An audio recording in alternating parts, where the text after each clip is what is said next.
Hello. Hello, and welcome to the Gaswa Outreach Show. Um, we're going to have an interesting show today. The computer decided to freeze on me, so I'm praying that it doesn't continue to do that. Thank you very much for joining.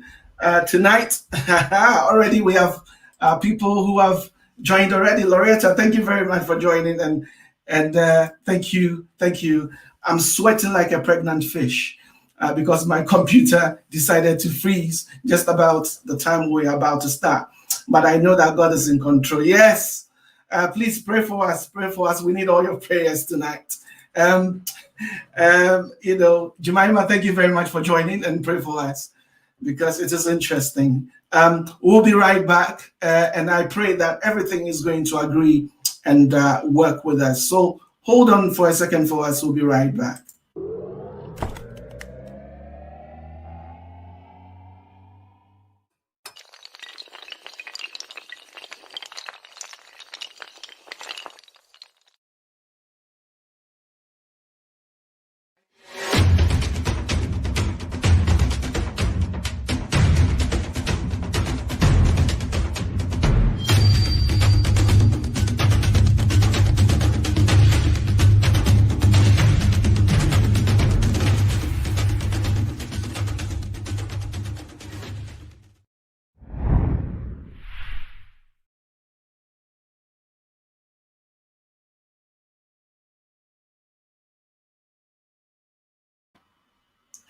Okay, welcome back. Welcome back. I'm super excited to be here one more time. Already, we have about 10 people joining.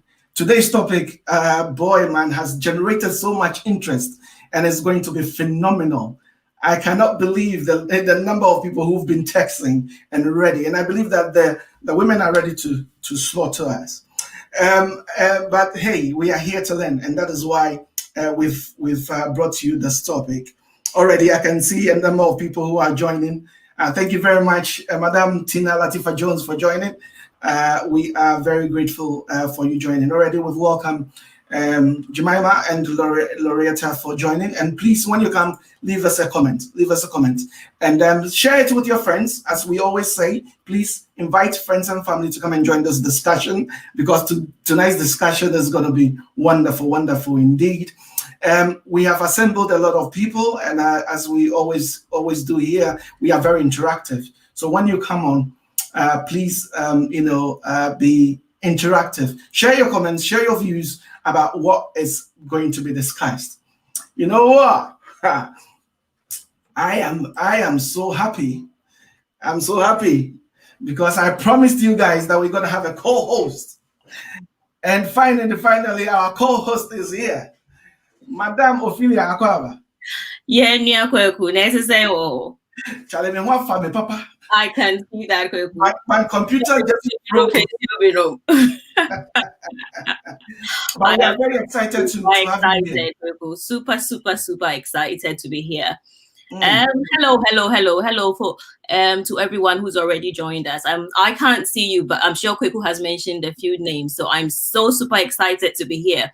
As you can see, I'm the only woman on the panel tonight, so I'm going to be the one asking the questions to the men. It's all about them today. It's all about their roles and responsibilities. And my specialty today, Kweku Pacho, topic we hear me pa intimate straw meka tree so that ye busia for ye nuanom ye nom obia betiasie because as adia we the hear me papa ye guest no ba ko ye ho de na nso mesrɛ mo ma menka tree ene brofo ni nyina ne ye nyina ye nsua de ne because papa. Wonderful. Yes. So as we promised you, what she said is that she's going to be multilingual. But I'm going to tell you something interesting about later when it comes on. He's not that of a stranger as you were thinking. But tonight's topic is wonderful. Tonight, hey, we are bringing it home. We're talking about the roles and responsibilities of fathers in parenting. Ophelia, what do you think about this topic? Very cool. You know, in our line of work as social workers, that's one area we always ask the role of fathers, because we understand that fathers' role is very important to the upbringing of children. Unfortunately, some misconceptions and some of the societal values, not affrying. I am so happy that we have two special people who are going to share with us the roles and how important that our fathers are in the children's lives. But one thing I really want to say is, as women as well, sometimes we use children against fathers, but no, we want the children and the fathers to have a role. So I'm waiting. I'm so excited. Can we We are in trouble tonight, ladies and gentlemen. We are in trouble tonight. But before we bring our guest on, as you always know that we are GASWA. We are the Ghanaian Social Workers Association, and we are based in the Midlands, but we actually have social workers across every part of UK, really. People, before lockdown, what we were doing was going to churches, we were going to organizations, we were doing outreach programs that way. And then lockdown came, and we decided that we're going to go, do it online. So that is how we started this. And since March, we've been going strong.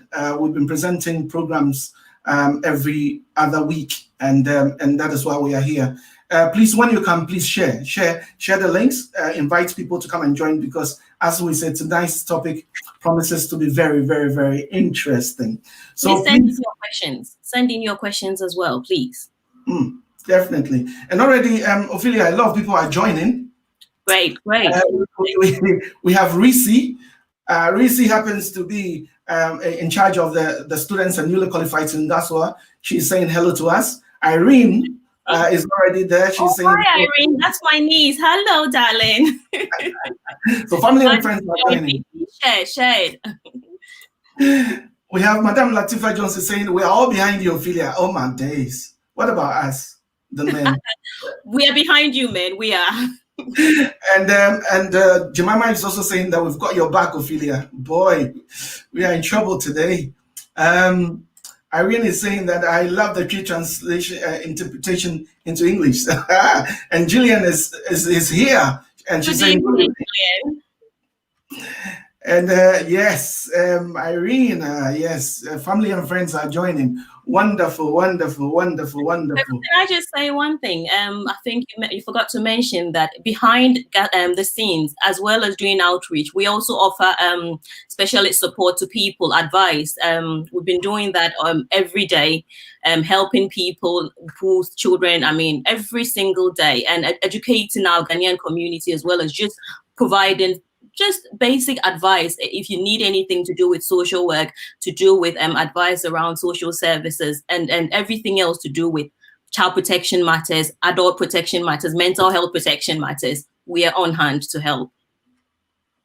Absolutely. And thank you very much, Ophelia, for that information, because that is why we need a co-host, and I'm so excited that you are here today.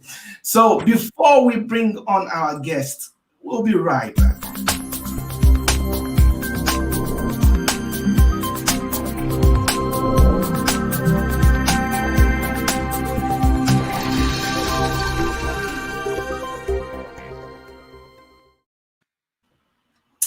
Hello, everybody. You know what? Today, we've assembled some powerful men to help us in today's discussion. We're going to introduce them, and then we are going to talk to them a little bit. So let's bring on screen and Nathan. And Nathan, hello and welcome to GASWA Outreach Show. Good evening. Thank you for having me. I'm so excited. This evening is going to be a phenomenal evening. Everyone that's on, go and invite 7 friends right now and tell them you need to lock in. Tonight is your night to get information that's going to bring transformation. My name is Nathan Dennis, based in Birmingham, and I'm absolutely excited and honored to be here this evening. And I think it's all aligned for me personally. Yes, please tell us the things you do, because we know you to be a parent, a business owner, and a trustee. Tell us a little bit about what you do, and then tell us why this topic is important to you. Can I just say something before I introduce myself? Why I think tonight for me is exciting is that I had the privilege, as I said in our conversation behind the scenes, to go to Ghana for the first time. The first time I stepped foot on the motherland, and it literally blew my mind away. I am still like in awe. I was there February. I was staying in East Legon, and it was absolutely phenomenal. I realized how much the West is lying about us as African people and not telling us the truth. I was just so blown away by the people, the welcome, the warmth, the love, and the determination and grit of the people. So me being on this platform on the start of Black History Month, basically for the UK, is just a truly great honor, and I feel like everything's just aligning. So me personally, so a couple of things I do. The most proudest kind of badge or title I wear is that of husband and father. So I'm a husband of one wife, Sabrina Dennis, and a father of 4 daughters, Mina, Ayana, Willow, and Leah. And together with my wife, we run a charity in Birmingham called First Class Foundation that specializes in 3 things: to help reduce youth violence, to help improve mental health resilience of young African Caribbean males, and number 3 is connect young people to their purpose. And outside of the charity, we also run a consultancy where we're training companies how to more effectively engage with our community. So yeah, that's a little bit about me. Wonderful, wonderful, wonderful. Thank you very much for that introduction. Actually, I was thrilled when he told me about Ghana and his wonderful experience that Nathan have had about Ghana. And before you kept that from me, Nathan, you kept that from me. Yeah, I feel it. Listen to me, right? You don't understand how this place has transformed me. When I went to Central Region, when I went for an emotional journey, I went to Cape Coast, the Gold Coast, and I went through the museum where they held our ancestors. It blew my head off, man. I could not believe. Because you have to understand, from a UK perspective, my experience with Black men is we look at each other with a screw face and quite mean and quite angry. And I think it's a Kwaba that everyone was saying to me, "Welcome home, brother. Welcome home, brother." I was like, oh my God. And when I was just speaking to like mommy, and she was just on the road with a little table selling me a phone chip and giving me advice and guidance and just giving me so much love.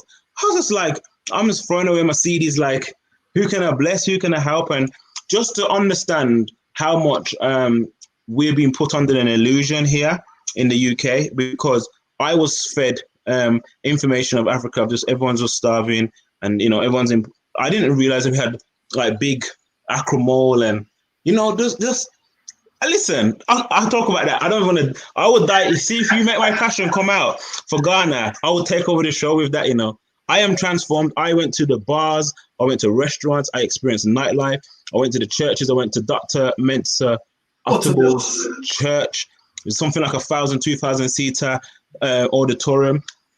I was using my phone and ordering my Uber and paying like in English money, £3 to go miles into the city center. I'm telling you, it was just incredible. So I'm gonna stop because you don't understand. My passion is too much. Right. I think we'd better get on to our topic because Ghana will take over.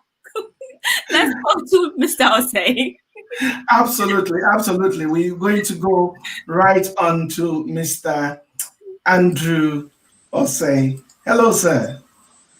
A very good evening to you and your viewers, and a very welcome to you, to Nathan. I think that you certainly will be a perfect candidate for Visit Ghana campaign. And certainly a very good evening to you, Ophelia, I think. Got the name correct. I think it's a P and not an L, isn't it? I'm used to anybody calling me any name. I'm sorry. Yeah, very good. And I think that I have tried as much as possible to look a bit brighter than my color unfortunately, I haven't succeeded. So you have to put up with me today like this. I think what is important is that we can see the glory of God and we can still hear you. So please, just like Nathan, tell us a little bit about yourself and why this topic is important to you. Well, certainly, I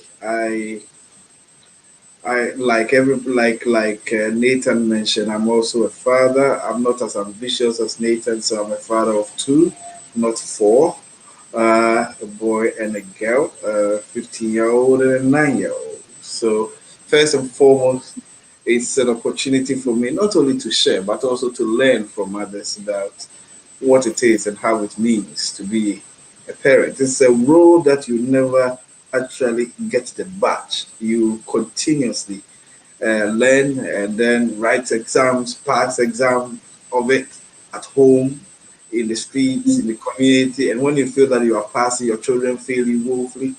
And so I hope that I will learn on that. When I'm not doing this, I'm a colleague like yourself. I trained as a social worker. Unfortunately, the day-to-day practice has actually been taken away from me. So I have joined the uncomfortable part, which is decision making, where you actually get only the brunt from those who are on the field. But, so I think that it's sad to say that I am head of children's services, children and young people service at different places, and I have been doing this as a senior manager for about 10 years now, or 12. I think I've lost count. Interesting, very interesting CV. But I want to say one thing. On that note, Akwaaba, everybody, and Akwaaba to our guests as well. Akwaaba, thank you very much. Absolutely, absolutely. We are not going to waste time. We would want to get straight into today's conversation. Straight away, already we know that people are, interested in this topic. And again, we are reminding people that we're looking at the roles and responsibilities of fathers in parenting. Now, before we get into the discussion, this is an acronym that I came across, which was quite interesting. And it's an acronym for DATS. It talks about direction, availability, discipline, and spirituality for DATS. What I saw is that the most important of them is availability. Why? Because if you are not available, you can't give direction. Your discipline will be resented, and your spiritual leadership will also be rejected. So, that is just by the way. But let's get into today's topic, as I said. And we want to look at what are the roles of fathers. Can I start with you, Nathan? Certainly. So from my perspective, a role of a father is to reflect, if you're looking at it from a Christian perspective, to reflect God. But practically is a person that gives direction, gives strength, gives comfort, give leadership, give direction in the household, and help our children discover themselves and who they are. Wonderful, wonderful. That is a lot in there. That's a lot in there. Yeah. So break it down a little bit for us. So I think, obviously, the roles of a father is it's a critical role, and I think for many of us as men, we don't actually know what that role consists of. So for me, on my journey of fatherhood, my oldest is 15.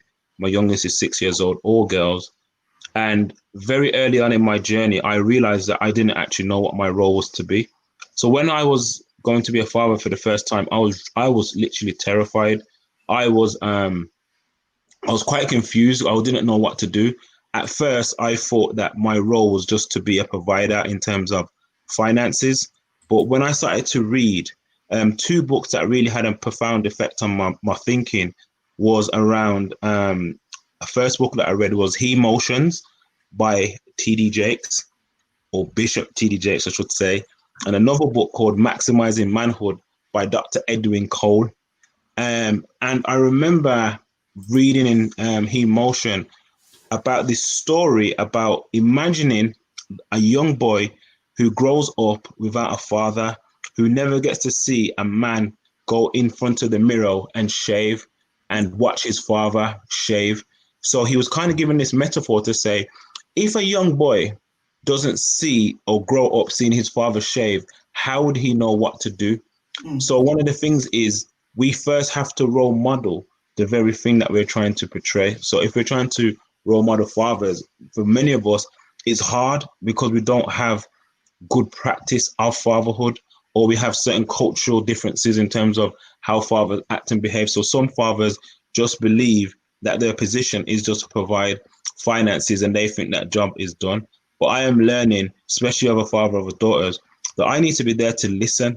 One of the critical things that I can do for my daughters is listen to them, but at the same time, give them direction, give them vision. So some of the things I do in my house is that we, for many years, have done family conferences where I literally get my whole family to come together.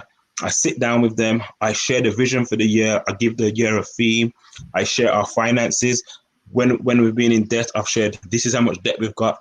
These are some of the key goals we want to hit as a family. Sometimes I make it very arts and crafty and engaging. So we do things like vision boards, arts and craft, and we design our future and say, this is how we'd like our life to be. We've set like 6 core family values as a family. So like this faith, sharing, time, integrity, fun and laughter. So even as my children were growing up, I disciplined them through the values. So for instance, if I didn't see them sharing with each other, I will say to the children, so what are our family values around sharing? And we'd have a conversation around it, and I'll keep them accountable to the very values that we've shared. And I've done that annually. And what's phenomenal about that I've got past PowerPoints that show us like a beginning of our journey, things that we was aspiring for, and they can actually see the progress and see how God has been faithful in our life. Every Monday we do family service, and it's not like in a religious sense, but we do a thing called circle time, where we sit down and I facilitate with my wife conversations on the most basic level around how are you feeling today? How's your day been at school? And I know for some men, right, some men might think that this is not important, but even with my 6-year-old who's returned back to school during a global pandemic, we have to make sure that we emotionally, psychologically check in with our children. Because I found even with my youngest, going back to school with all the rules, wearing masks, washing hands, not being able to touch their friends and stuff like that or engage, was very quite emotionally draining and mentally draining. So what we do at the kitchen table talks, no phones, no tablets, is we conversate about that. We talk about it. We check in. We pray. We read some Psalms. We read scripture. But the key of it, though, is we make sure that everything is with fun and laughter at the core of it. I'm not into creating an overly serious house. There's time to be serious, but I make sure that there's balance. So for me, as a father, the last thing I'll probably say, and I'll let others speak, is one of the things that I think I learned from one of my role models was that I feel that I have to be the example in my daughter's life of what a man is. So I have through the years, bought my daughters flowers. I have took my daughters out for very slap up meals in a restaurant and told my daughters to dress up, and I have dressed up in a suit, and I've took them out for dinner and I've dined them, and I tell them at the edge of the table, just me and them, that I love you, that you are beautiful, that you're wonderfully and fearfully made, that there's nothing impossible that you cannot achieve. Now, all of this takes effort. It takes sacrifice. My behind the scenes practice that I have to do to sustain what I'm talking to you about is my behind the scenes with God. So most mornings, Monday to Friday, I am up before my family. I'm on my knees. I'm seeking my Heavenly Father for his advice, for his counsel, for his wisdom. I seek him to help me with my emotions, with my frustrations, with my disappointments. Because even though right now in my life, I'm in a season where I can say I'm in a summer, God is glowing, things are happening for us. We're in a spring, lots of new opportunities are happening. But I've been through my winters, I've been through my autumns where things are falling off and no one feels like they're around. But I've had to wrestle with God in my secret place. Psalms 91, he that dwelleth in the secret place. I've had to live in that place and ask God to help me to deal with my disappointment, help me to deal with the times when I haven't had enough money to provide for my family. And when I do that, and I have that time with God in my secret place, I find that when my children and my wife wake up, they wake up into an atmosphere that's already set because I have made a sacrifice. And this is another role around the priestly role of a father in terms of on behalf of your family. Sorry, I'm very passionate about this because yes. I see a generation that's being lost because men do not know about their responsibilities. And for the few that do know, they think it's money only and think because of giving their wife or their partner some money that they've done their job. That's rubbish. And I tell you that straight. That is just 1% of the work you need to do. Yes, Nathan, and I can see that you're already going ahead of us because we've got various aspects of fatherhood that we're going to explore. You are going straight into it. But Ophelia, what do you think about what is just said before I bring in That's one thing I picked out. I mean, I picked so many things out, but the one thing that stood out for me was example of what a man should be in their life. Me can say, Nathan. Asemo can say, or no dear, a topic here, no papa, because or no example of person in Mountain say, Bema, when they a person and it's not dear. And so I do or no one man, or you almost said no, or pete, omu Bema, or person one and it's not because a said, current generation, and mean to be can with trimu, but a memu na ebano. Almost say fatherhood as here. I almost say fatherhood, and one say we isika. Now you kind of chop money we Ghana. Now we no we dear and one no no dear 1% pay or patches say person we father or sorry we bomb pie or no otna ho on any ma bon komo or show mu day to day. Make kind new ye your time is sister, but also kakra na mo who say fatherhood no and yan one say wa akoda na isika na wo baby. Ese wo na wo hwa akoda no na wo soso no na onyini kweku. Sorry, I had to go into we appreciate that. But as I said, the one thing I picked, example of what a man should be in their life, and that is very important because when I believe that, Nathan, I believe when your children are old enough, they will look for that perfect. I mean, there's no perfect, but they will look to next to perfect in the man they want to marry. And that's for me, it's brilliant. Because it's not about somebody outside telling you you're beautiful. It's about, I know, my dad has told me, what else can you offer me, really? Exactly. Wonderful. Let's bring Mr. Fair into the conversation right now. Mr. Fair, the likes of Nathan is putting some of us to shame. So, from your perspective, what do you think are the other roles of fathers? So I agree with all the things that Nathan has said. And so I will not be able to go into that again. What I'd rather go into is touching on some of the things that I think I'm adding to what Nathan has already said. One of it, which is quite important, is that the moment you decide that you're going to have a child, like I say, children don't happen like by chance. You don't go to Tesco's and then you go to the shop and then you say one child, male, one female, then you put it in a shopping trolley and then you go to the checkout and then you pay for it. You meet as a man and as a woman, you meet each other, you get to know each other physically, emotionally, and there's also some connection before a child is formed, if you are gifted with one.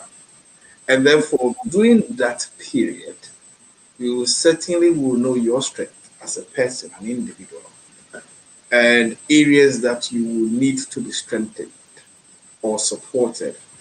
And yes, you also would know what that the person, the other side, the woman comes with. And women are very resilient, tough as you may expect, and also areas that you think that you are going to strengthen, or she requires you to, if you like, work with her on that. And on that basis, in my opinion, is you kind of make up and you share and you define your role. I see a relationship as equal partnership arrangement. I don't subscribe to that. The fact that is the man who went ahead and said to a woman, I want to engage you in this arrangement, it means that you've gone out to pick somebody, and by default you had a slave who comes to your house, cook, clean, wash up, and do everything, and in the evening you use to warm your bed. I don't think that is what women are made up for. I think it goes a little bit more than that. They are equal pairs. And because they are equal pairs and equal peers in forming a relationship, regardless of age or whatever, it's quite important that by the time a child would have been conceived, there's a conversation about what is it that I do well in this house? And what is it that you do well in this house? So that when a child is born, and we are blessed with that in our household, you will be able to get both strengths from us in a way that makes them round up and well balanced. If you are able to actually form that and identify that, children, then the role of a father and the role of a mother become interwoven in such a way that the father, as we were providing emotional support, the mother may be providing physical support. As the father is providing leadership in the house, the mother may be providing administrative roles in the house. As the father is actually doing what he does best for a child to emulate, to form, and to develop an identity, the wife, the partner, the missus is also equally doing something that actually, whether it's a male or female, boy or girl, wherever you want to call it, very easy for you, they see both parts as playing a very comprehensive, complementing roles. So it will have been shaped up from knowing yourself as a family, what the woman does best and what the man does best. I'll give you an example. I don't agree that it's always the duty of the woman that by virtue of having the woman be the one who changes the nappies and then clean up the house and wash the dishes, and that are, if you like, stereotypical roles that we were born into and we have grown with it. And as a result, when you go into a house and then the woman is not the best of cook, the man says, I'm never going to the kitchen because that is not my role. And then, but the man perhaps is the best of chefs, and the woman is the best when it comes to actually managing money in the house.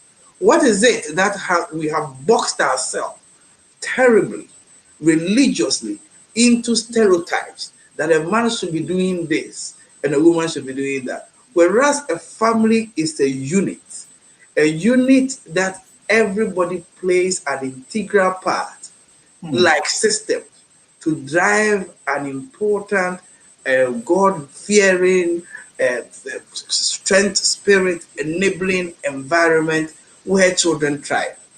So I take myself slightly away from what has been the norm of what should be the role of a father and what should be the role of a mother. And I always use this as an example in our post. You join a car, and then the man is sitting at the front, and you ask, "Where's your wife?" Is there at the back there with the children. So you have to go and maze yourself through to find out which one is the wife, and then okay, this is the one who has children. That is it. Or the children need something at home, and he said, "Oh, this one go to your father," or this one go. So what about if it's a single parent? What if it's the man? What if it's the only one person? What is the father looking after the child alone? So it's important that we move away from the stereotype into real partnership, where relationships are based on trust and strength, empowerment and enabling. So we identify the areas that the woman is good at and identify the areas that the man is good at, and be able to agree that these are our strengths. So where I am weak, you are stronger, and where you are strong, I'm weaker. So children born out of this should be able to see us working in partnership so that we are both strengthened, and then they form an identity where they don't have to kind of, if you like, decide that because I was born a female, naturally I have to be a good cook. If the man knows how to cook and the woman knows how, and the man cooks on a Friday and the woman cooks, then you are kind of actually interweaving this. So I in as much as I agree totally with all the things that Nathan has said, I agree that the man should pray, but I also agree that the woman should take charge, for instance, in prayer. If the woman is good at leading a service, Okay. I agree that the man should be the one ideally going to work. But I don't also say that if the woman is the one who actually goes to work and the man has to actually take children to school, I can stop that. Because you have actually identified yourself who is working from home or who is actually doing a work that creates flexibility. I give myself an example. I love taking my daughter to school in the morning. I just love it. So whenever I'm taking a role and I'm discussing it, I'm looking at the precept of, can I take my daughter? If I can't, how much do I want to put into this work so that I get that? I want to be able to do that. Somebody may not be, because that is the morning that I'll be able to have all the conversations I want to have. And then want to hear all the things that have happened whilst I was not at home. So, so you have to identify areas you are good. I'm a morning person. Somebody may be an afternoon person. So certainly, if your wife cannot take her children to school in the morning, it means that she's lazy. Maybe she's not lazy. People are different, and I think the difference is the reason we have to form relationship so that we strengthen each other, and then identify roles in that. So work as a team. Just like you do in the office, just like you do in workplace, and identify what you give to this and what this person will do. That way, I'm sure children will not find you very working against each other, but really working for each other. And if you don't work it that way, the children that we are developing, technology is telling them that a lot of things can be done by both parts. So they'll start asking you questions. They'll ask you, Mommy, why are you always in the kitchen cooking while Daddy is sitting down watching TV? They'll ask you those questions. What answers are you going to give? It's because it's the woman's role. They'll tell you, no, that's not true. That's not a woman's role. So this is what I would say for it as my opening conversation. Thank you. I think that's so powerful. I've learned so much. I think what Andrew said is so powerful. What I would just love to just add value to what Andrew was saying is that because I believe partnership, I use the terminology, teamwork makes the dream work. And for those who may be struggling with what Andrew is saying, in terms of like, all right, then how do I implement that into my home? One of the systems that we have done in terms of a system, but I don't want people to think of it like an organization, even though we do run our family like a business, so to speak, but it doesn't feel like that. We just put systems in there because it helps us. One of the things that me and my wife did, and it's in her book called A Piece of the Pie, author Sabrina Dennis. She talks about our 8 o'clock principle. So what we used to do, especially when our kids were much younger, is that our kids would go to bed at 8 o'clock, and 8 o'clock, just before 8 o'clock, and 8 o'clock would be our time where we put the kettle on, we no phones, and we just conversate, and we'll kind of like unpack the day. Sometimes it would be 15 minutes, sometimes it would be just 20 minutes, 30 minutes, and we would unpack the day together, and then in those conversations kind of like reflect on what things can we improve. And it's in that kind of conversation, in a loving way, you look at, all right, then, how could we work better as a team? One of the things that, because we run, me and my wife run a charity and a business, every Monday we have a Monday planning meeting. So we look at the whole calendar and plan out all the logistical things that we need to do. Like who do you think is the best person to pick up the girls on this day? The other thing I want to just quickly put in there is that our relationships and our families go through seasons. Mm-hmm. So we've been in a season whereby my wife was working and she was working full time, and the season my business wasn't doing as well as it was, how it is now, you could say. And in that season, I was basically cleaning, ironing, and cooking.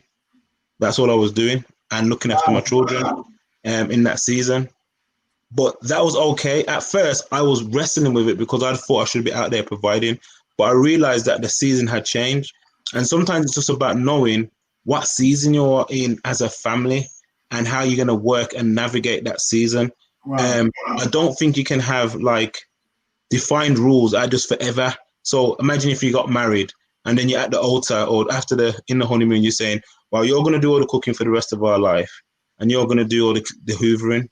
It doesn't work like that. It's about flowing in love, in a loving, harmonious way, looking at how you can make this thing work. Because at the end of the day, it's about your household. I think one of the things that's destroying us as a people is things like social media.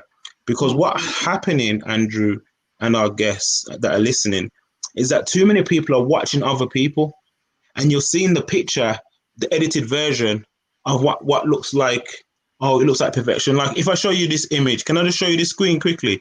Okay, this picture. Hopefully it will come up. If I share this, I'm just going to show you a PowerPoint picture. Can everyone see that? You can see that, yeah? No, hold on a second. Yeah, you should be able to see that. Yes. So this is a picture of me and my family. Now, these are some of the pictures that I've actually shared on social media. Now, to anyone looking, oh my God, this just looks like, woo, look at you guys. Do you look like that every day? No, we don't. Like, that's not our reality type of thing. Like, we live a real life behind the scenes.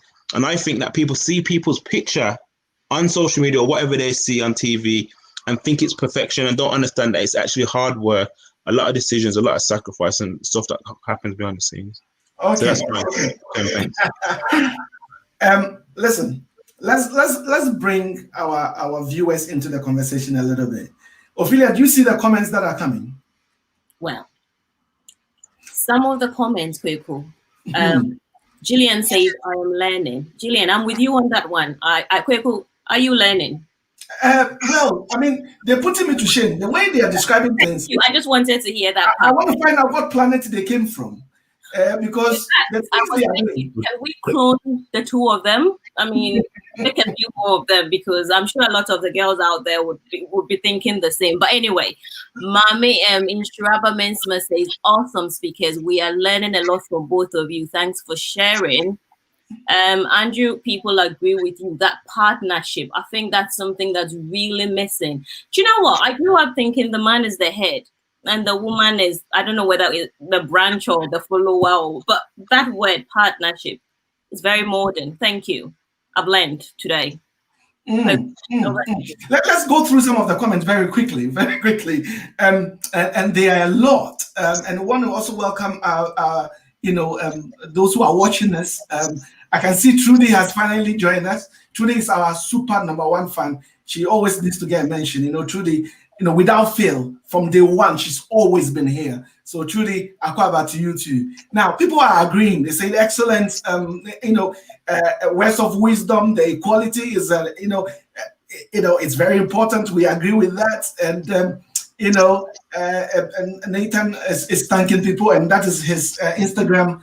If you want to follow him, we've got a call about to Dinah is saying that, equality, stereotype roles, support, key words in addressing the issue of parenting. Thanks, Andrew, for that. We really appreciate that. Now we have Trudy saying that it is on point. Gillian also agreeing with Andrew.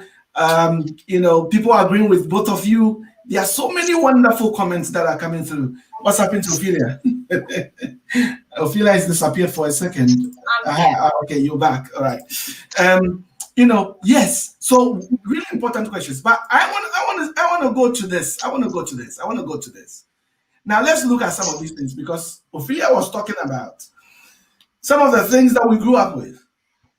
And again, and I'm thinking, where does these gentlemen come from? So let me come to you, Andrew, because Nathan was the last to speak on the topic that we're looking at. Andrew, please tell me how you've navigated some of these misconceptions. The way we were brought up, the roles of fathers.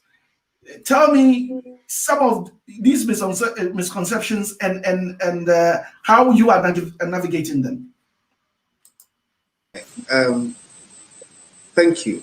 I think there are two schools of thoughts.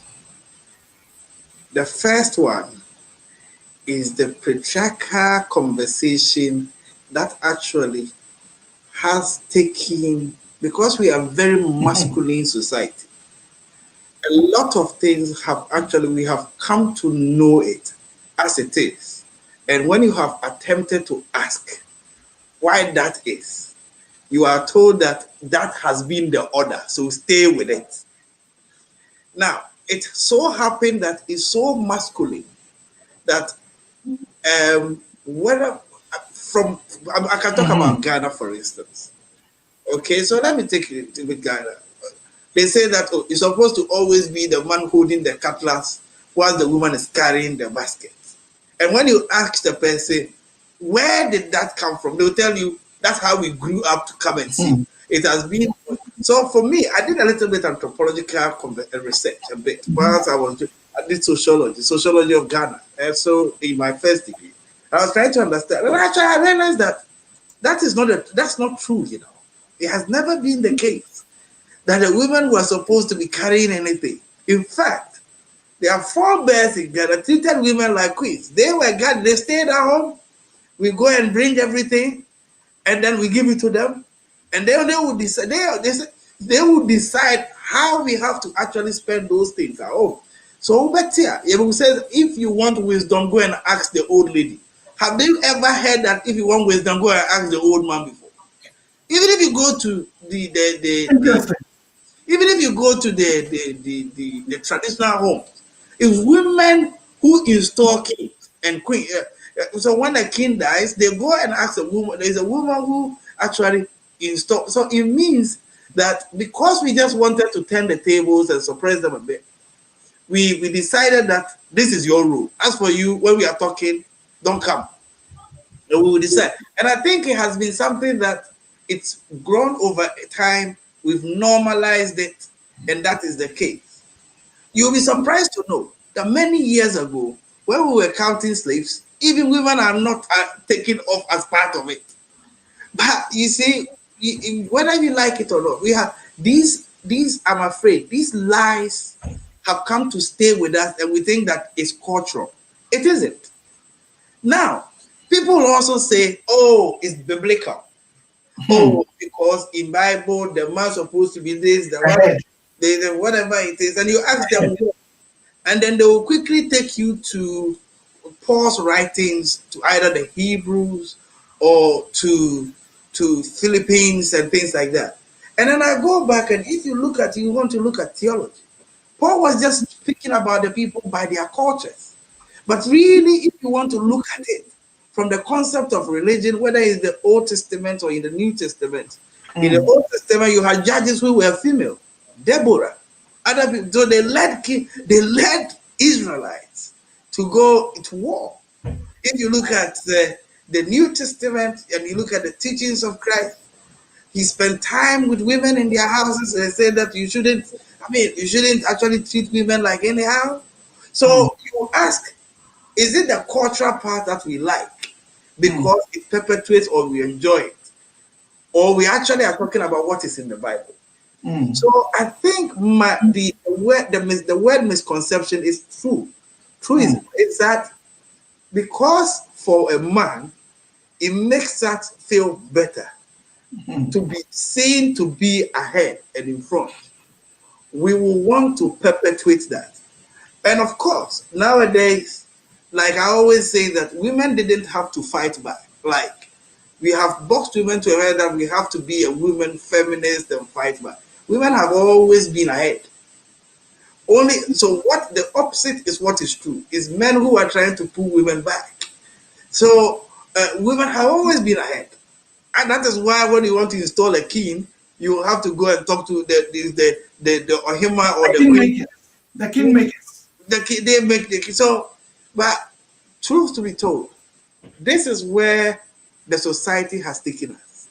So it has actually defined some roles for a man, that you go and find some money, come and bring it at home, and then a woman's job is to actually be at home and then do all the house chores, and then you are the head of the house.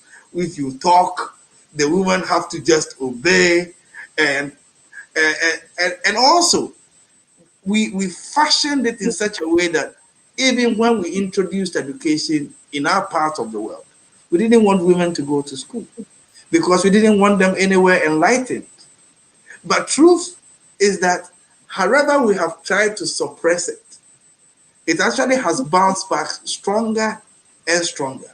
My view is that women as capable, as competent, as strong as men. Okay. Thank I agree. you.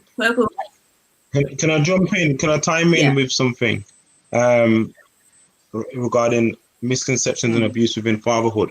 Because I think it's important that we talk about trauma, and many men within our community, the African and Caribbean community, have grown up without fathers, and I mean this in two ways. So there's those who are grown up with fathers who just wasn't present at all in their life or in the home, or we have those who had fathers in the home but were absent in terms of emotionally, mentally, and even spiritually for some. Now, I recall very strongly when I first, probably in my first 2 years of marriage and living in our new family home, I was dealing with a lot of short-temperedness in terms of like quite angry and quite snappy. And I remember washing up one day very confused because I was doing all the things that you should do. I was reading, I was praying, I was doing all this stuff. But there was an energy within inside of me that I wasn't happy about. There was like a bubbling rage that I couldn't understand.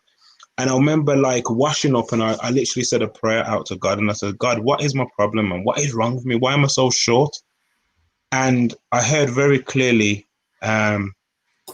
Nathan, you need to forgive your dad. And I was like, huh? And I heard it again, Nathan, you need to forgive your dad. And I remember going to church that weekend, and long story short, there was an altar call and a time to come for prayer.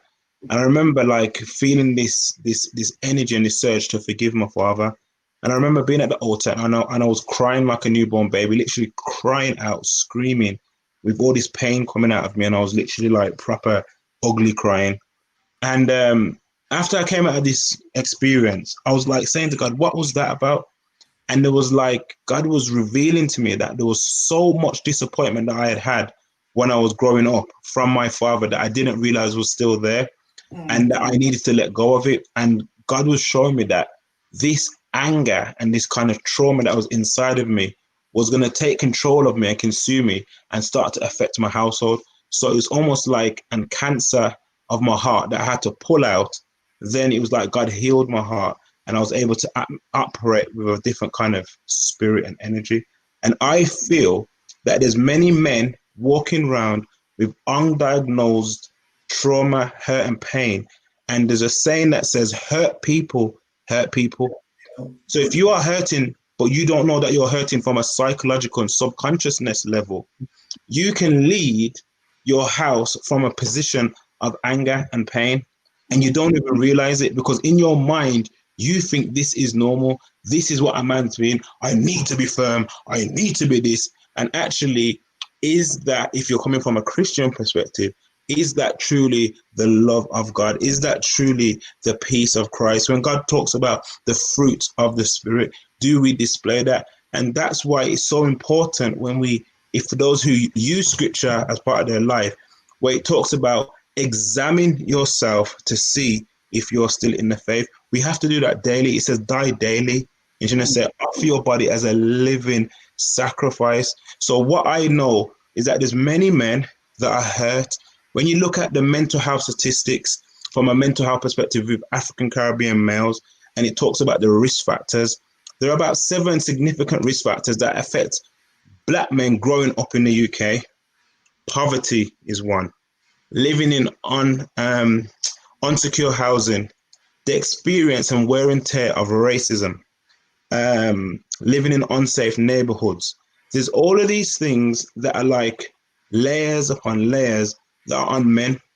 And lots of men, because of how they've been socialized, don't know how to talk about these things. So that's why when you connect these to statistics around male suicide, very high. Why? Because men are programmed to this. We just don't say nothing. We don't, be strong. And sometimes we can be wrong and strong. And there's a deeper psychological, emotional level of conversation that we need to have around how do we unpack the emotion and some of the pain that men are carrying. And because remember, if I get a female pregnant, because pregnancy doesn't stop because I'm walking around with trauma, it still can happen because it's a different part of my body. So imagine now you have unhealed men having children, now trying to raise families with no example or positive example of being a father, now trying to deal with pressure. And when that pressure comes, what's in the heart reveals itself, and they come out and it manifests in this anger and this rage. And one of the key things is forgiveness. That's why, going back to a Christian perspective, many people miss this. Why would the creator of the heavens and the earth spend so much time in scripture talking about a relationship between a father and son? It is a fundamental cornerstone role and relationship. And I believe that he's trying to show us something, that a role of a father is important, but many men have to be humble enough to admit and say, actually, I may need help. I am a born-again Christian, very proud. I know that for me, Christ has transformed my life and my heart, but I'm also a fan of counseling, going through a professional counseling service to unpack your early childhood experiences, to understand yourself. There was a question that came up at the start of this conversation. What are the roles in the home of a father? One of the fundamental roles that you need to do as a man is find out who you are. That is the key thing that you need to do. Who are you? Who are you when no one's looking? Forget the clothes that you wear. Forget the pretty haircut. Forget being groomed. What does your heart tell me about you? And that's a problem.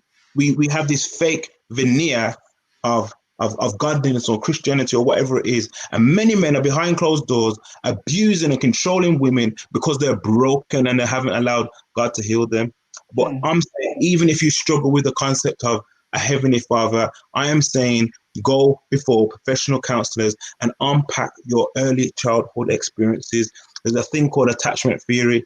Look into that stuff. It affects your behavior. And until you get your behavior checked, your mindset, be transformed by the renewing of your mind, there's going to be no change.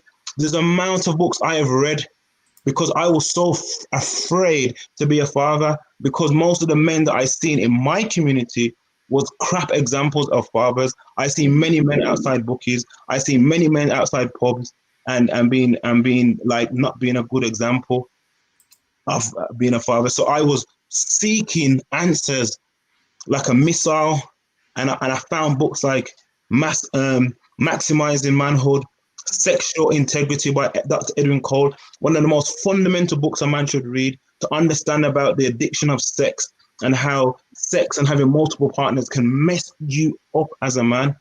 So I'm sorry, but I'm just full of all of this stuff. I personally don't want you to stop, Nathan, because I'm just looking and reading the comments, and people are so agreeing. I mean, Serena made a very valid point about counseling, because I can understand the Christian aspects of things, but obviously we have to accept that not everyone is a Christian. So I'm so glad you brought the counseling bit into it. Kweku, are you able to summarize that in Chi? Because that was a lot, but I think it's very important we summarize this aspect in Chi. Is that to me? Sorry. That is to Kweku, just to say it in the local dialect. She's put me on the spot. She knows my Chi is not very good, but then she is putting me on the spot. Now, in some Nathan Kano, Emodu pa, Emodu. You can say, Intinamidi, sa question we have a two-way. If it's a some now can net if a home. Say, remember the be one of my yet ya won't quan the titiema. A bro, an entity a bonny a ya feminine, and no any edit tiema. Now, in some all can if a mono a dos. Into no, main person really bring into no, the person me di Andrew ebe. Now, almost be chana drink a cry, oh, sir, baby, are you doing? So, Ophelia, apologies. Let me bring Andrew into this and also share his experience, and then I'll come back to Nathan if he wants to just make a comment about this, because Nathan talked about, the way you are parented, and you parented the way you were parented. From your perspective, what do you think in terms of the experience of how your experience of how your father treated you? Does he have a bearing on how you treat your children or how you raise your children?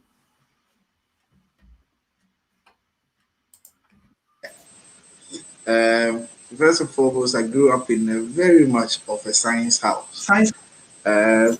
Science.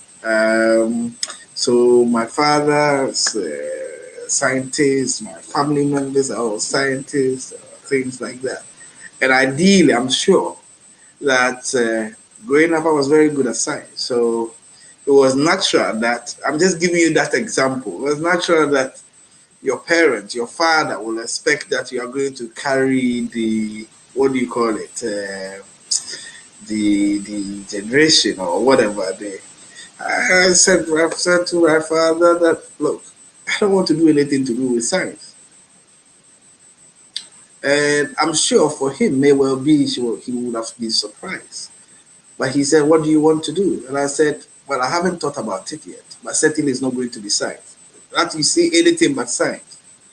Now, I'm giving this example. If the experience I had was that go fashion it out, enjoy it, what you come up with, as long as you are going to enjoy it and you're going to be the thing that you want to be, why not go and do that? Now, if the opposite had happened to say that, no, you are going to do this, that's where the beginning of rebellion comes in. Because my point of view has not even been considered. What has happened is that I have been dictated to. Sadly, the experiences of many children, many wives at home are men who dictate how people's lives should be lived. But they cannot be questioned. It's okay for them to come home late, and when somebody asks them, why did you turn up at 7:30 instead of 7? Then the response to the wife will be, well, do you think I was with another woman? And whatever, and then they turn into an argument. Luckily, I didn't experience that. I experienced dialogue. I experienced an environment where being questioned was not akin to being accused. I have lived that. I have come into a household that my children, 9-year-old and 15, my first is like Nathan's age, and then my last is 9-year-old, or should I say my second, you never know. But even in the house, as children, they question my wife and they question me. And I have to have the humility to answer to their question. And they disagree with us occasionally. And we have to have that compassion, agreeing that we have a world, they have a world where they can disagree. But you see, the only way they are able to do that is the experiences that they are having. They have an experience in a house where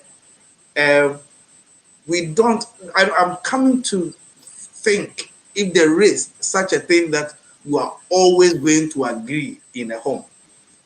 And I didn't experience my parents ever so agreeing all the time. I have seen conversations end that let's agree to disagree. I have learned that.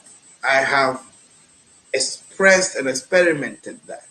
And I work with areas that we may not be able to agree how we go about it.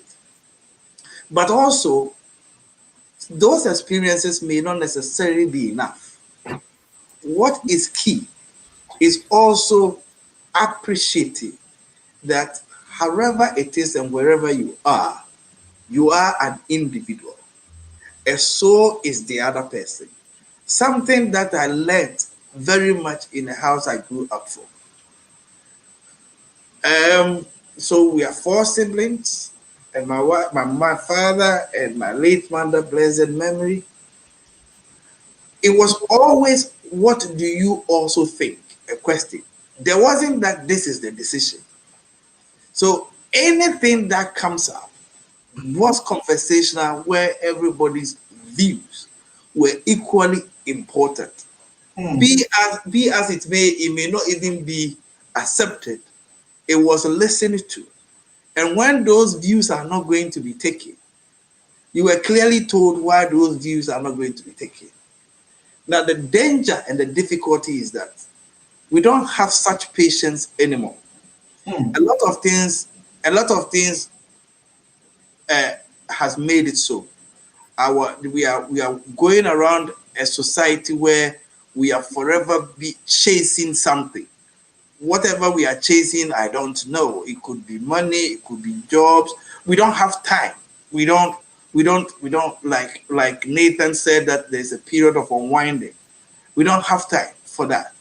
And anytime somebody is idle, we actually misinterpret it to be lazy.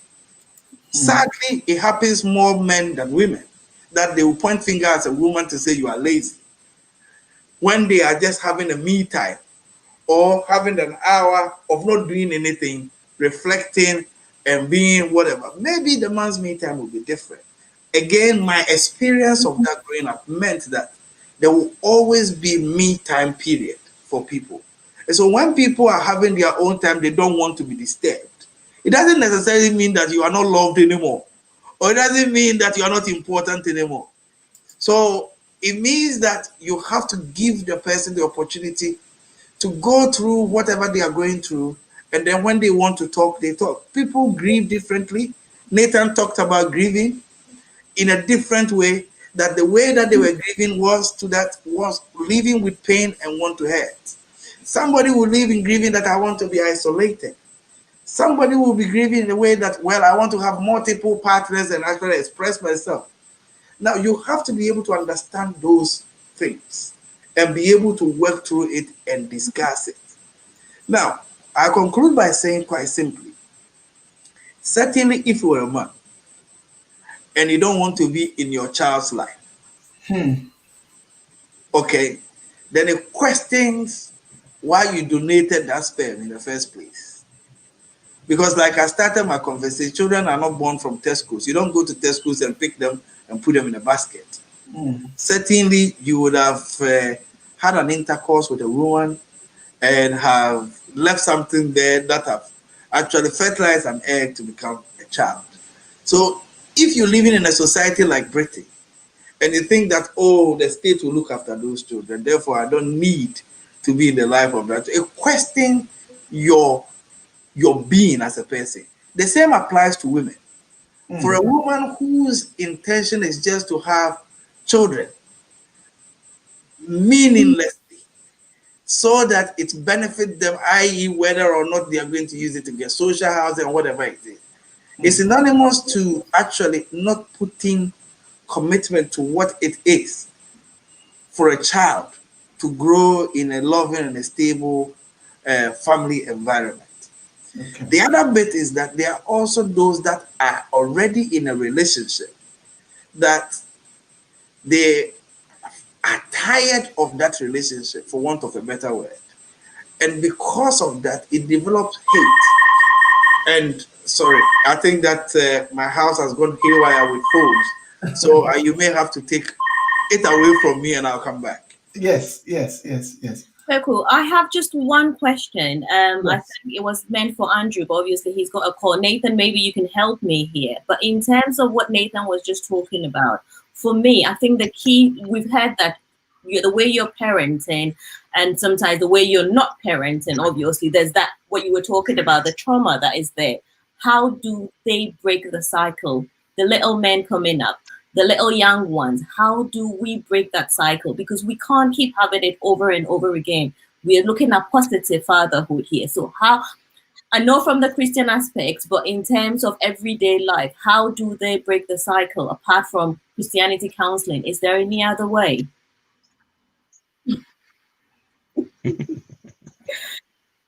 Yeah. Those are the two ways that I know. And sometimes we try and shy away from the hard way and going through the hard process, but it's the best process. Christ gives us the example of forgiveness for a reason. It's a hard process to do, but we have to constantly forgive. I think it's like 70 times 7. We have to constantly try and have that heart of forgiveness so that our heart remains like as flesh. And I think counseling is just a good way to unpack some of that stuff. But even if counseling is too extreme, I believe in role models and having accountability partners, stuff like that. I think it's really, really important.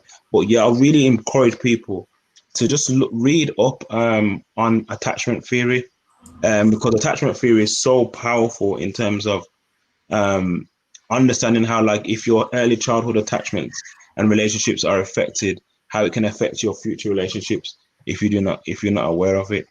Yeah. So there was a question that came in earlier. I wanted to see if we could touch on it quickly.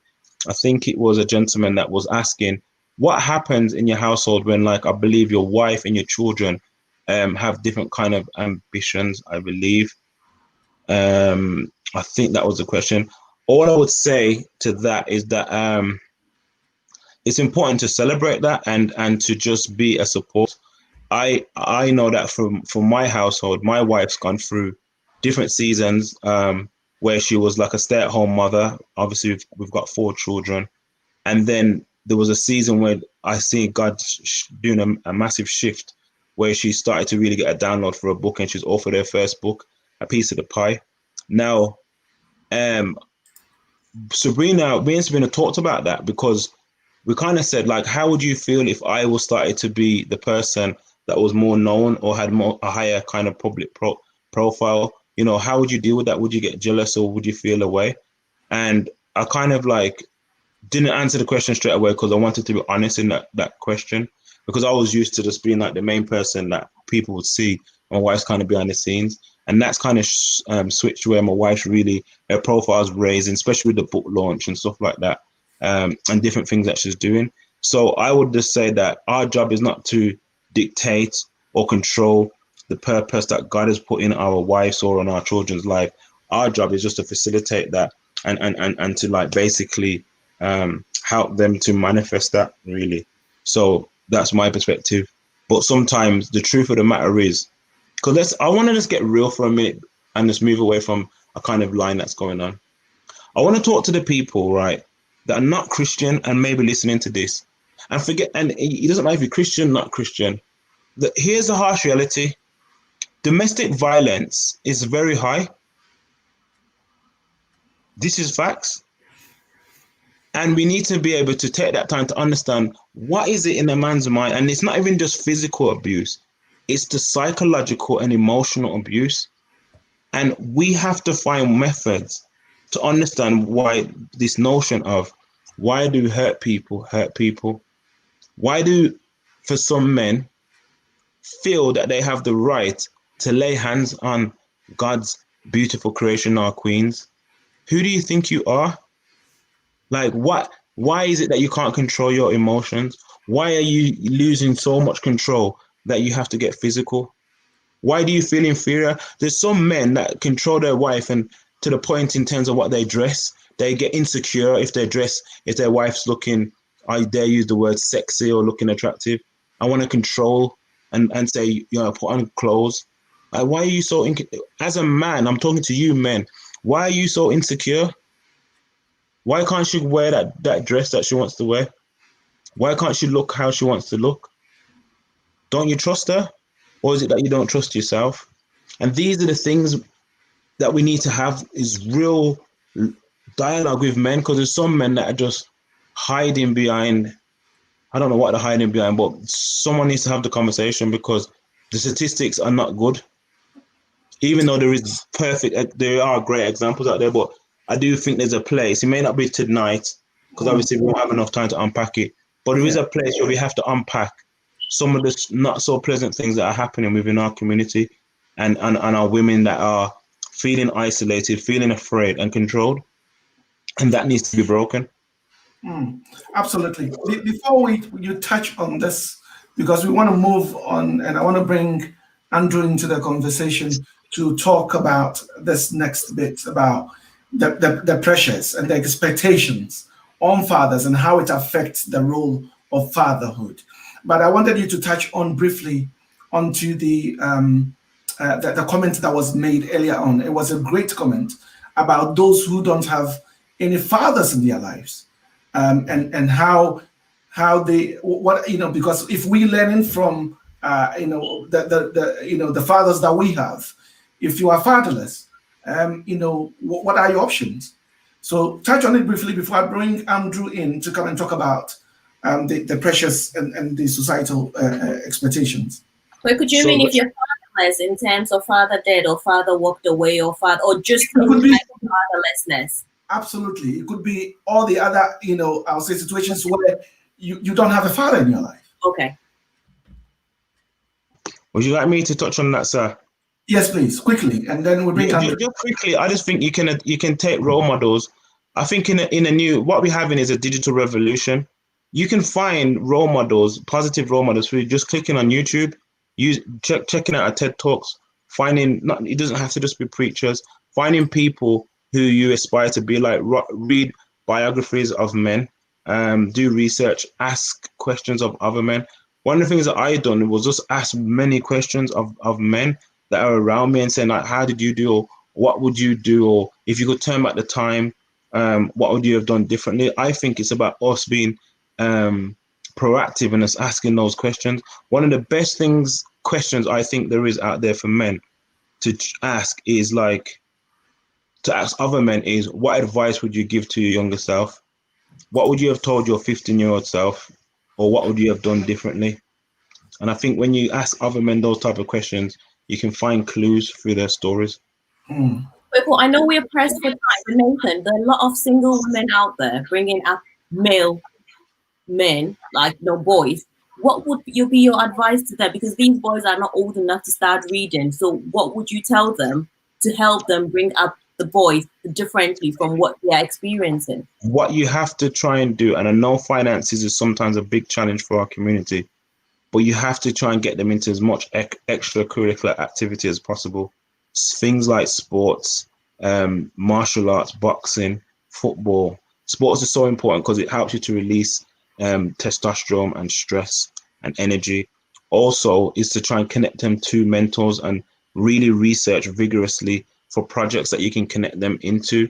One of the things that I've realized being around the private school environment quite recently in the last 2 years is how much those who are in a better economical position, how much extracurricular activity they put their children through in terms of like extra tuition, sports, netball, rugby, fencing, loads of different things. And I think we don't realize how much activities our children actually need to keep them engaged. But yeah, I think you can adopt positive role models, find books with them to try and find mentors that can help raise your children. Even if you've got brothers or someone, just find them. They do exist, but unfortunately it's hard to find them. And some of the negative role models are the ones that have got the bigger platforms in this digital age. So just be very conscious, if you're raising up children by yourself, is to really police the type of content that they're consuming through social media. That's a whole different conversation. We do a lot of training around social media and some of the concerns that we're seeing, because I believe that's the beast, really, for this modern day. Think or www. And the amount of access that our children have to different things. Many children are actually getting brought up by music and social media. Thank you very much. There are a lot of things to go through. So, Mr. Osei, I'll ask you to be very brief on this. Just touch on the pressures and the expectations on fathers brought to us by society, which is affecting our roles.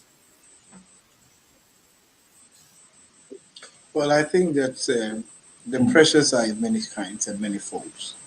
So there's the pressure to actually live a life that is worthy of being a man. So having a job, a well-paid job, dress well, be able to speak well, drive a car,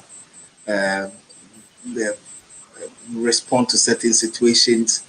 And if you are fortunate to be part of our African society and you are a Ghanaian, you should be seen as the one that is actually controlling your home, managing your home. When people visit you, they should be seeing you as the person being in charge. Unfortunately, personally, when people come to my home and you have that mentality, you go very disappointed, because whatever you want me to say, I'll have to turn to my missus and ask what does she think too, and vice versa. And so we don't leave the societal pressure. What I will say to people quite quickly is that you know your home, you know yourself, you know your environment. Society will forever be there. Culture is a developing phenomena and a going concern. So, however you want to actually conform to certain tradition, beliefs, and systems, you have to look at it to say that in the next 20 years, when your children are 20, will they be able to live in a society and continue to perpetuate that? If the answer is no, then you realize that you are living in a changing phase of a society.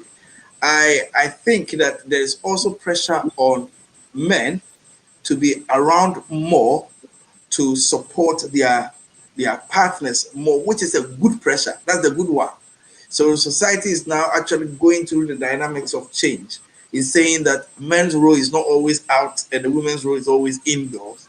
So that, I think, is a good pressure. Welcome to it. And I think that we should actually press more. We also live in a different cultural environment where the balance of economic power actually means that, like Nathan said rightly, it could be the woman who is ahead of the steam and the woman for the man following, and that, I think, is a good aspect of it because it creates some balances and things like that.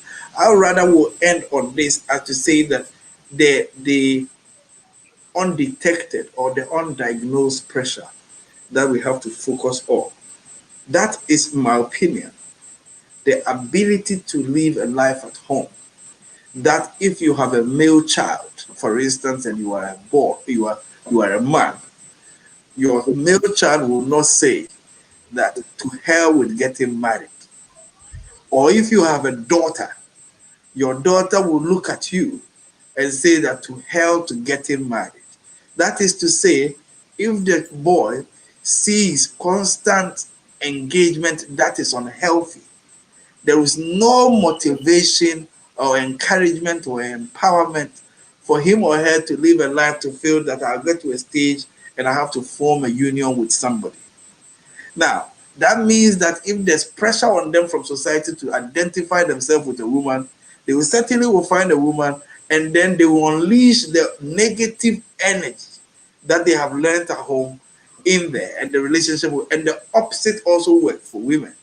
So we have to have that pressure on us to say that now that we've brought children to this world, we will at least make sure that our life is so marketable that they will find reason to buy the same product that we have. And so don't go to church praying for your child having a good wife. Be a good man. So your child, when he goes out and find any woman, will be able to have strategies and mechanisms to live with them in such a way that there will be harmony. Pray that your behavior as a man at home do not put your daughter off from getting married to a man. Live a life such that they see your humanity, that even when they go into a relationship, they find ways of strengthening their partners in areas that they are weak. That is the pressure I'm interested in. The pressure on you to be a better man so that your son or daughter will be able to learn different strategies.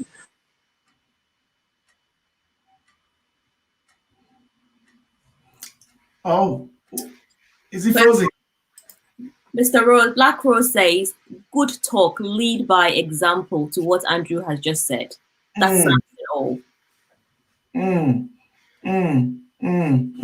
I think that Andrew froze for a second. Now let's, because we've run out of time. So Yeah. let's try and race through the rest of the few things that we want to cover. This is serious. This is serious.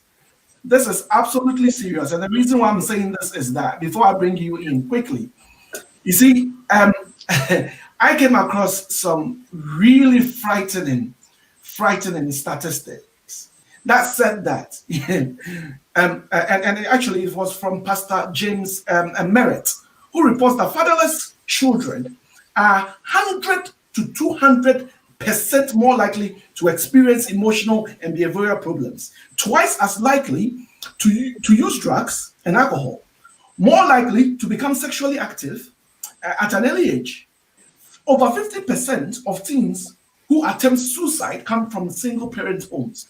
Most runaways leave fatherless homes, and boys without fathers are 300% more likely to end up incarcerated. The statistics are, we don't have time to go through all of that.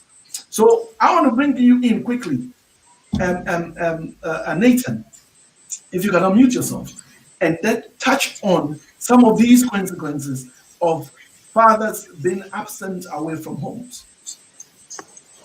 Yeah, I realized and I noticed in my research about this show that you had a program around youth violence and gangs and stuff like that. And you can actually link some of these statistics that you've mentioned to why there's such an increase in young men joining gangs. Because for young men, they don't use the word gangs. It's family, it's friends. And when you have that deficit of not having that positive role model, that father figure, they go out and find it. And unfortunately, some of the role models that they find are bad, negative ones. So, those statistics don't shock me. They don't surprise me. But we definitely need men to step up. And you know what? I know that for some men that may be listening, this may be hard and they may feel like, but you don't understand what I went through when I was growing up. And I know it's hard, but I want to just connect with everyone that's listening to say that, you know what, as much as I've spoken with passion, my behind the scenes is I do feel pressure, but I take that pressure and bring it to prayer. And it's through that prayer I feel peace. And when I've literally had to live two key scriptures. First one is Proverbs 3 verse 5 that says, trust in the Lord with all your heart and lean not on your own understanding, but in all your ways acknowledge him and he will direct your path. And then in Philippians it talks about be anxious for nothing, but in prayer, in prayer, make your prayer request known to God, and paraphrasing, and the peace of God that surpasses all understanding will guard your heart and mind through Christ Jesus.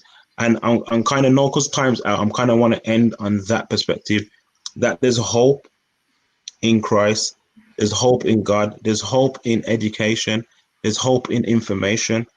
I don't want men to feel discouraged or women to feel like it's doom and gloom. At the end of the day, we're just trying to add more kind of strings to your bow. We're trying to give you more strength.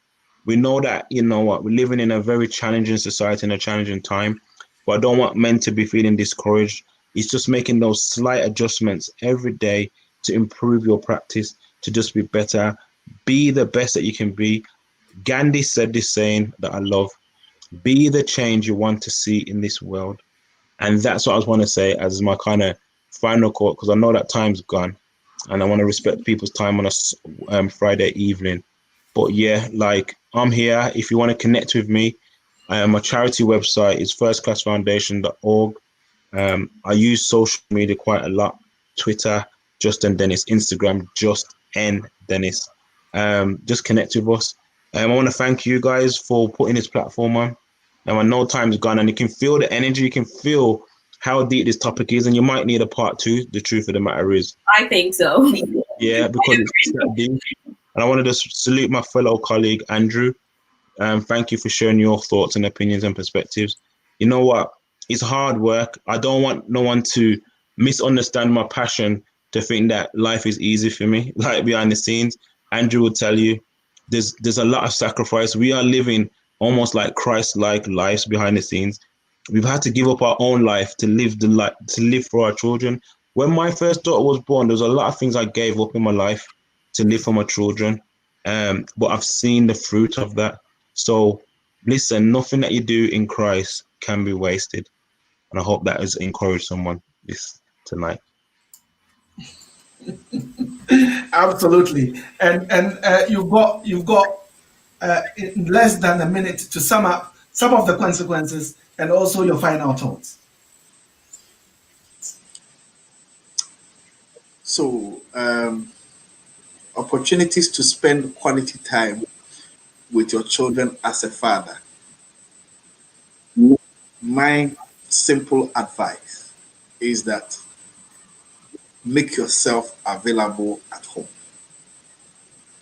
Making yourself available at home does not mean that just being physically present at home. Be involved, ask to know, give your undivided attention at home, then you will be engaged. But if you have 50% of your mind at home and 50% of your mind about the things that are happening outside, forget it. If you are living in a house, God has gifted women such an intuition that they will know if you are in a room or you are not in the room. If your physical body is in the room and your mind and everything is outside, forget it. They won't engage you. And then you come back and you say, why didn't you tell me? They know you are not there. Don't try to say, I'm here, you haven't engaged me. Look, the intuition is there. Your eyes are rolling as though you can't wait to go out. You can't wait for your phone to ring. You said, oh, today I've turned my phone off. I want to talk to you. But in your own mind, you can't wait to switch the phone off. And your eyes are rolling, your purple. In the second question, you say, excuse me, what did you say again? Sorry, you are not there. Don't fake it. It won't work. And just as you look out there for attention, you also create that discomfort at home. Be there. When you say you are there, be body, mind, soul, and heart. Be there. Thank you. Wow. Wow. Wow, guys, please. I know time is fast spent. We've gone over our time, but please, help me extend some special thanks to our guests. Please, put in there. Thank you to Nathan and to Andrew. Please. Thank them for me. Please thank them for us. For the wonderful wisdom that they've shared with us this evening. Please. Put it out there. Put the comments in there. Thank them, please.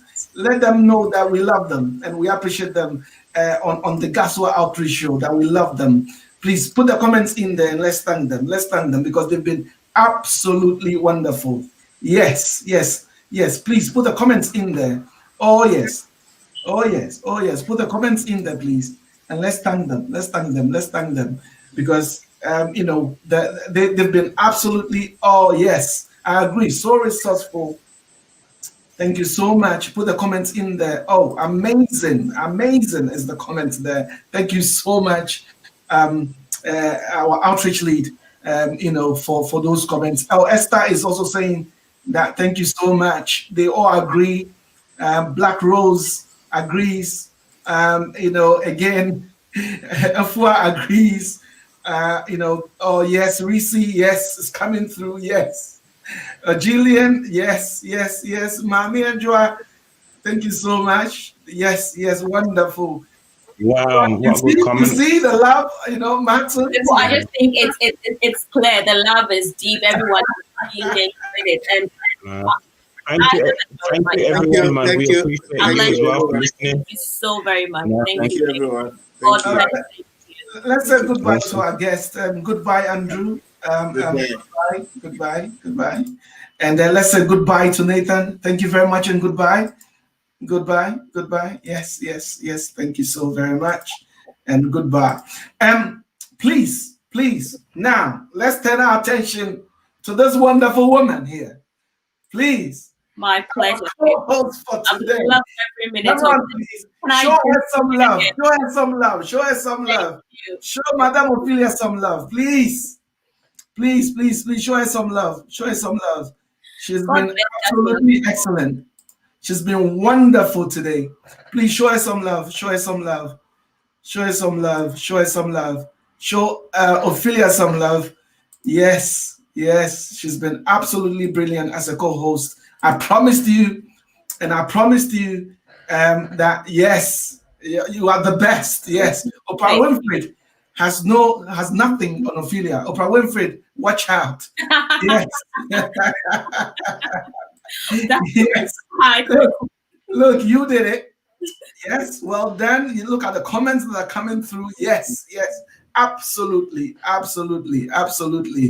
Yes. Well done. I think Martin wants us to do a topic, so we'll talk about that behind the scenes. But I think it's a very good topic that ties in what we've just done. So great. Wonderful suggestion. Wonderful. Yes. Thank you very much for all those wonderful. Yes. I promised you that we're gonna bring you a co-host. And we did it, and she's been absolutely brilliant. Look, we have to revisit this topic because Ophelia was sharing with me another person. I think he was one of the GASWA members.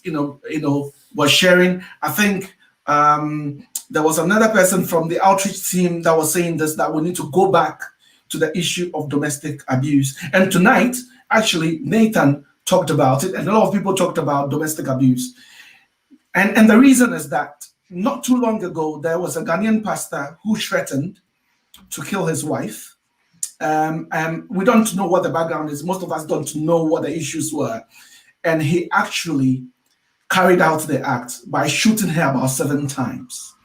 And that sparked a lot of issues within the Ghanaian community, because that is something that you don't associate with, a lot of Ghanaian people in the diaspora, abroad, who are supposed to know better.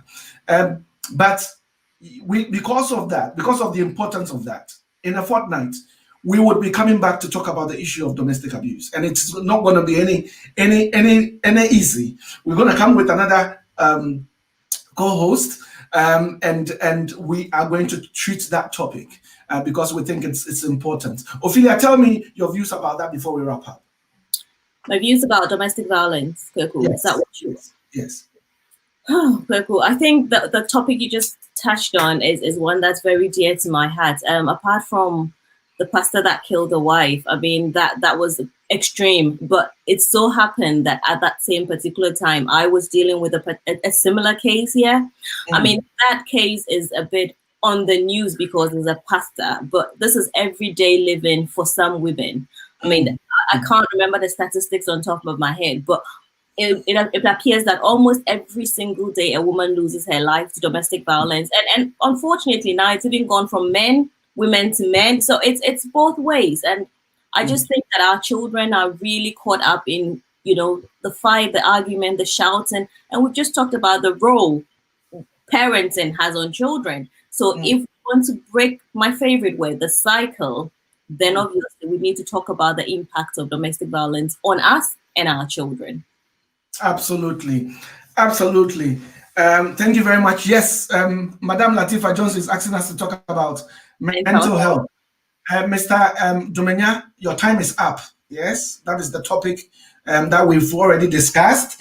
You know, so your time is up. We're going to assemble guests and do this topic in this October. This month is also Black History Month. So I think that it will be proper that we also look at the topic like that to try and you know, maybe, you know, try and wrap up the month of October with, if time will permit us. There are so many topics to go through, and we really, really appreciate you know, people coming through. Yes. Mr. Dumenya is laughing. You are on. Yes, yes, yeah, you are on. Absolutely. Yes, yes, yes.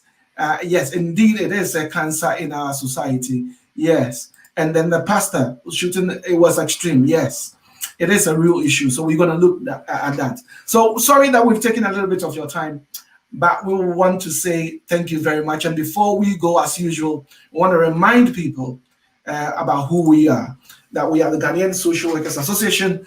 We are GASWA for short, and we are available to help. And we'll be coming your way again in a fortnight's time with an interesting program. Ophelia, tell us some final words before we wrap up, please. Okay, cool. I've learned so much today. I'm lost for words. You know, I'm usually one that says a lot, but all I want to say to our wonderful people that joined us for the discussion, thank you so much. Yedamwasipa, Yamin Shramu. You've been great. You've been such a help today, and I've enjoyed every minute on the program. I hope I can do it again, but yeah, it's lovely. It's been lovely being part of this discussion. And men, as Nathan said, don't feel discouraged. Women, it's not doom and gloom. There's still hope out there. Let's work together and change our society. We can do it together. Absolutely, absolutely, absolutely. And on that note, I'm also going to say one more time to our lovely Ophelia Texan, who happens to be the treasurer of GASWA. And, you know, she's my buddy. We go way back. And she's been a wonderful host. So until a fortnight, again, we say goodbye, adios, goodbye, everybody.